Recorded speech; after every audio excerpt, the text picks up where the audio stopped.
Hello, boys and girls and gender free spirits. Welcome to Stories You Can't Make Up. See how many of the words you hear that are being deleted by our present government. Today's story, our main character is on trial.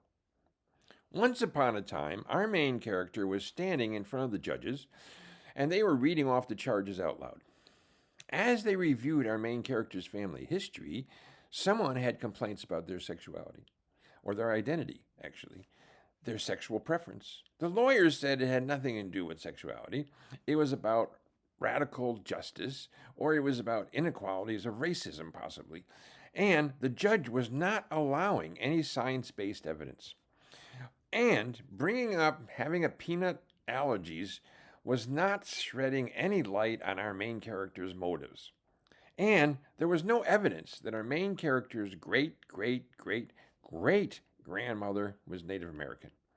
And yes, when I looked over the family, they started with Aunt Tilly, who sold opioids to buy cookies, which increased her obesity. And then there was Uncle Chuck, confessed that pollution drove him mad until he opened and practiced offering uterus people centered care.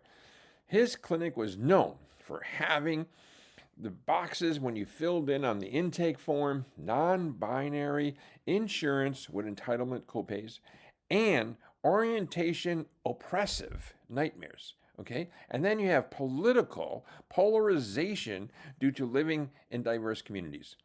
And Aunt Judy ran a social cultural support group that discriminated against inclusion and equity. Okay? Being a mime, there was no discussion of federal policies with words. That's right, no words. But those who tried to use words were playing the entitlement card. Okay? And Debbie had learned how to give an abortion to herself. She did. She was all about accessibility and was well known in her community. Many saw her as an activist advocating for men to get neutered. Uncle Stanley was caught spray painting affirming care, all inclusive, allyship, anti racism slogans. Can you believe that? On Republican vacation homes. Aunt Jean wore a t shirt with biological female covering her breast. She breastfed her twins in public, okay? And the baby stroller had two bumper stickers, assigned female at birth and assigned male at birth. A crowd formed around her chanting, chest feed, chest feed, mostly by males who were biased towards biological males. Meanwhile, the local, I should say, the local factory was spewing some bad smoke, okay? Black smoke everywhere. Their scientists, by the way, said there was it was a low risk for autism and no reason for barriers, okay? They weren't doing much good, by the way. Besides, they had canceled cancer moonshot. If you don't know what that is, that's a U.S. initiative at reducing cancer deaths by a rate of 50%. They canceled that. Since all the cancer rates of their workers, was going to throw off all the numbers. So you might as well just give it the whole thing. Cousin Mary was proud of being a commercial sex worker. That's right. She supported herself and her three kids and her mom at night, but during the day, she worked to collect more evidence, which filled a whole warehouse, okay, that clean energy could help climate crisis. And she was compiled truckloads and truckloads of climate science, okay? Cousin Denise coordinated community discussions. She sold coffee and pot brownies on the side, and she made a killing. Okay, at these community discussions, huge arguments broke out about COVID-19 vaccines, healthcare disparities, equality, and then there was a big question: did Mrs. Smith's parrot, did her parrot actually cause the H5N1 bird flu? I mean, really, maybe we can get rid of that bird. Cousin Denise had a way of having the hate speech and the hate in the room mellow out. Just as they handed out more and more brownies, it kept getting mellower, which was easy since no one could only eat two, okay? She found after these talks, it didn't matter. The cultural differences and someone's cultural heritage. I mean, coffee is a cultural relevance, okay, to most everyone. Except, we should have cultural sensitivity to those who drink tea, okay? Those from the islands actually called out, though, cultural appropriation on the brownies. And Denise said she was being culturally responsive since everybody wanted the brownies. And besides, her brownies were organic, they weren't store bought and ultra processed cookies like the new young church ladies brought because they don't know how to bake anymore, okay?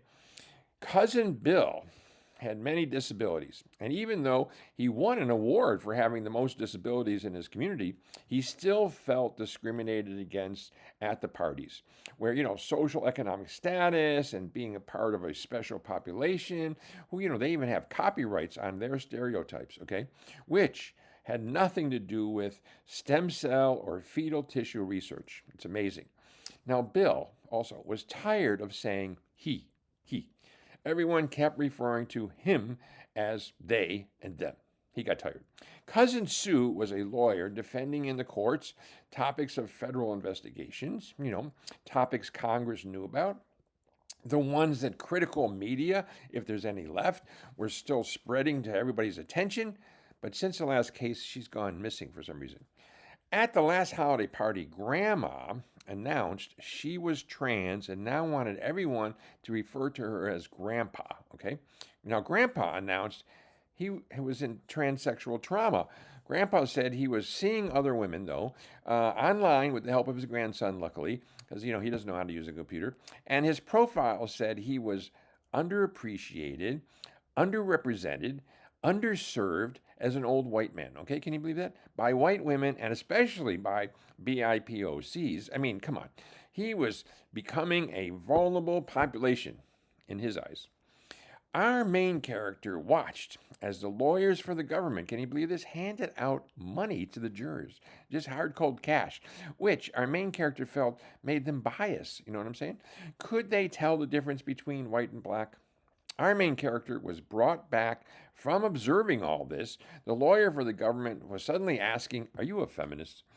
What this had to do with their t-shirt that they were wearing that said Gulf of Mexico seemed to have no historical reference and certainly had nothing to do with the coffee mug they were holding, which had a rainbow on it and LGBTQ on it. Our main character had no idea who was writing in all the bathroom halls at the courthouse, men having sex with men. Okay? Our main character had bought a few coupons, hoping that this would help out, and the judge looked at them and ruled no privileges to our main character.